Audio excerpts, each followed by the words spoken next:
Good morning, book lovers of the internet. Welcome back to my channel. I am Book Nerd 802, and in this video I am going to be reviewing the eighth and the final volume in the Fire Punch series by Tatsuki Fujimoto. And during my previous review of Fire Punch, I said that if the conclusion did not satisfy me, I would probably sell everything I own by Tatsuki Fujimoto, and that is probably what I will be doing. I'm going to be selling all 8 volumes of Fire Punch and my Chainsaw Man box set as well, because that was honestly one of the most overrated things which I've ever come across.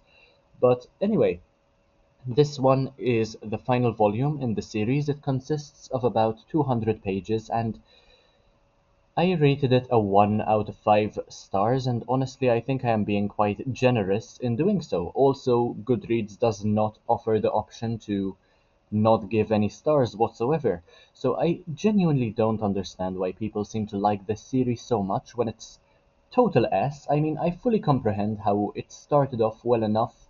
There was a concept which was intriguing and um, relatively interesting, despite not particularly original.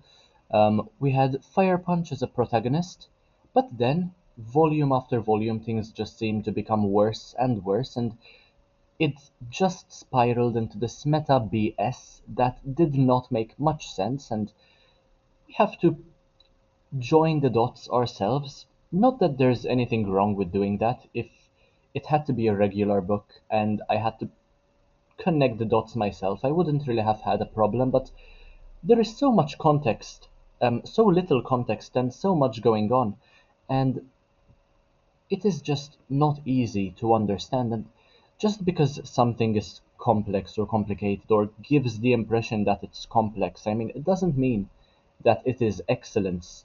And yeah, that is definitely the case with this book series in general. So I suppose it is lovely to see Agni and Luna reunite after so many decades of being apart, but I did not care much for the incest or for how the world ultimately broke apart, despite all the efforts put into saving it. And this is the kind of book where once I was done with it, I went online just to see what other people think about, and they describe it as kind of positive nihilism, kind of as though no matter what you do in life, nothing really matters. You might as well just live in the present and go with the flow. But I don't even think Tatsuki Fujimoto had that in mind. Genuinely, I think he just wrote a story, wanted it to get done with. There isn't really much effort going on. Things just keep repeating themselves. Fire Punch is, for some reason, no longer on fire. The characters aren't developed well, they are not particularly likable either. And in a way, I did suppose enjoy the fact that nothing truly matters, and what has to be will be, but that did not lead me into believing that the conclusion satisfied the suspense, nor that the story in its entirety was worth my time, because I feel as though through reading this I was just wasting my time, even though it didn't really take me too long to get through, because it is a manga volume after all, and it took me about 20 minutes to complete. There are definitely more images than there are words, um, but still, those 20 minutes, I want them back. Um, and yeah, I suppose that Agni does find his peace eventually, since he's not on fire anymore, and that is also a spoiler in the blurb. It is the first thing that is mentioned. Agni's body is once again engulfed in flames, and he burns everyone and everything in his path on his way to Judah.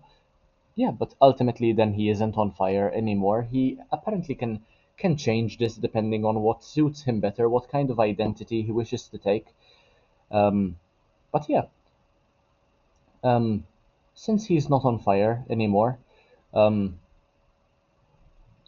it doesn't really matter that he has stopped burning, since by the time he does stop burning, he has already come to terms with the pain. So even that did not provide much relief. I mean, he already adapted over the course of 8 volumes to live through the pain. So ultimately, when the so-called pain stopped, it didn't affect him much because he was already leading a relatively normal life with the pain.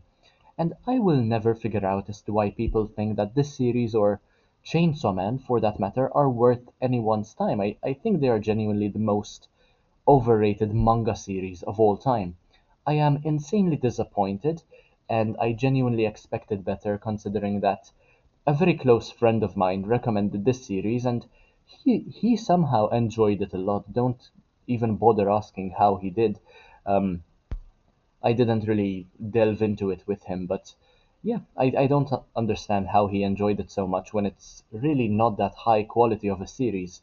I mean, so much for good storytelling, character arcs ending properly, and context as well, which are very scarce in the series from start to finish, truly. I mean, 8 volumes, and truly only 2 characters are basically just developed properly. And yeah, we have Agni and Luna, and they are not even the same people we started to know and love. They are completely different people by the end.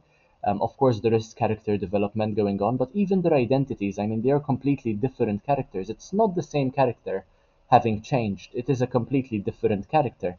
Um, but yeah, I am not one to usually give 1-star ratings to books, but I feel as though, as I mentioned, I waste my time, not only my time, but also my money interacting with this series, and this final volume was especially a letdown, especially considering that we had 7 volumes to build up the story and to come to this amazing conclusion, all the loose ends being tied together, but rather we just spiraled out into millennia into the future, no context whatsoever until the two main characters were reunited, the sun and the moon apparently, that is what basically Agni and Luna stand for, the sun and the moon, until they are reunited, but yeah, it all just feels very coincidental, nothing about it seems to be intentional, and I feel as though Tatsuki Fujimoto is being credited, which he does not deserve for this story.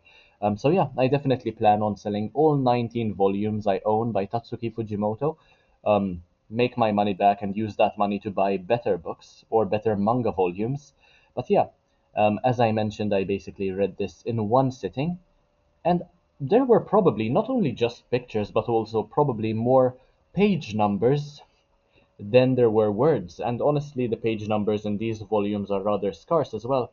Um, but yeah, basically, I suppose the main moral of the story is that nothing really matters. No matter what you go through, nobody really cares, and you just have to fend for yourself and wait until destiny reaches out to you, which is honestly such a generic thing to be done and so boring when not explained or delved into properly.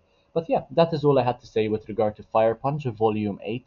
I hope you enjoyed my series, my Fire Punch series, because I have now reviewed the entire series volume by volume, and I will probably leave a link to the playlist in the description down below, so check it out. But yeah, that is all I had to say. If you enjoyed my video, as always, make sure to leave a like, comment, share, subscribe. Take a look at the rest of my content, because why not? It's absolutely amazing. And I'll see you in the next one, hopefully very, very soon. Thank you all so much for watching, and bye guys.